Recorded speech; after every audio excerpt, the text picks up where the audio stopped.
the Brantford Public Library, and I'm here to help you and your family read together this summer. And to get you started, I have a couple of book recommendations.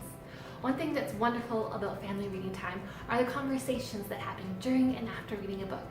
And this week's reading theme will give you lots to talk about. Lots of us spend more time outside in the summer months. Maybe you like to go for hikes, or maybe you like to spend time in your garden.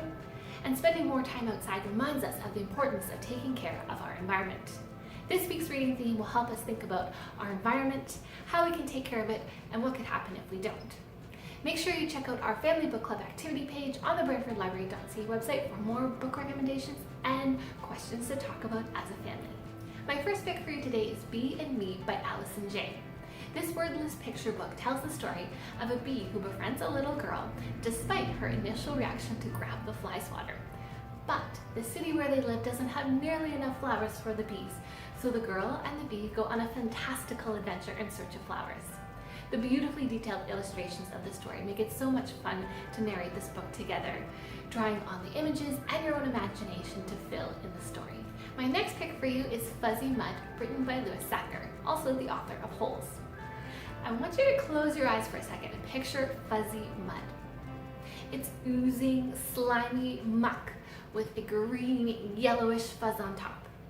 That's what Tamaya and Marshall encounter when they take a shortcut through the banned woods after school.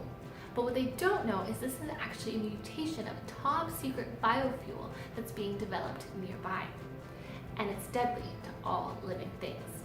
The book flashes forward to top secret government hearings discussing how this biofuel energy source mutated into the deadly fuzzy mud. Meanwhile, Tamaya is trying to convince the adults in her life that the blistering rash on her hand is actually because of some weird mud that she touched in the forest. And she's left wondering, could the disappearance of the school bully who they saw in the banned forest be connected to the fuzzy mud? If you like suspense, mystery, and a little bit of science, you will race through this quick read.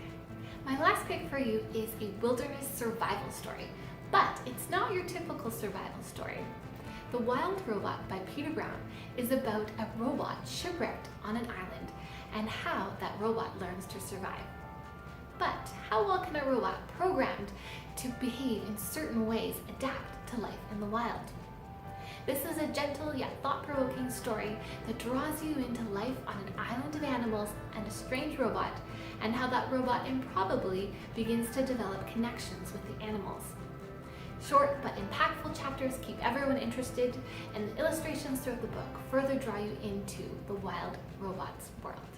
Once you've found a book that you're excited to read together, remember that one of the great things about reading together are the conversations that you can have based on a book. These conversations help kids to become even stronger readers because they develop further comprehension and deeper thinking about the questions and issues explored in a book. They also create a safe space for kids to share their ideas, which then oftentimes gives them confidence to share their ideas at school in front of their teacher and classmates. Here are a couple tips for starting those reading conversations at home. Number one, have book conversations anywhere, anytime, whether you're driving, making dinner, or while you're reading the book. Number two, ask open-ended questions that allow for conversation. And number three, encourage your kids to ask you questions too, so that it's a two-way conversation. Thanks for watching today. Remember to check out our home-based activity page on the BrantfordLibrary.ca website for more book recommendations, as well as fun activities to try at home. If you're interested in even more book recommendations, sign up for our Summer Reading Club and try our book recommendation quiz using our handy Summer Reading Club app, Read Squared.